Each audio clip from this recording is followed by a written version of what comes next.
বুধবার মহানবমীর রাতে দর্শনার্থীদের ঢল নামল পুরাতন মালদার বিভিন্ন পুজো মণ্ডপে।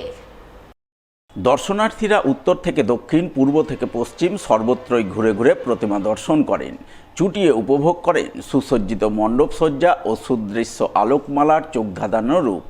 এক কথায় থিম পুজো থেকে শুরু করে সাবেকিয়ানা পুজো মণ্ডপগুলিকে ঘিরে মহানবমীর মহা আনন্দের রঙিন ছবি ফুটে ওঠে।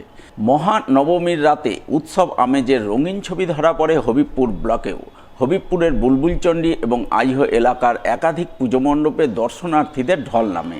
তাই সন্ধ্যা থেকেই গোটা এলাকা উৎসব মুখরিত হয়ে ওঠে। চাঁচলেও মহানবমীতে মহা আনন্দের ছবি ফুটে ওঠে। সকাল থেকে অনেক রাত পর্যন্ত মণ্ডপে মণ্ডপে দর্শনার্থীদের ভিড় চোখে পড়ে।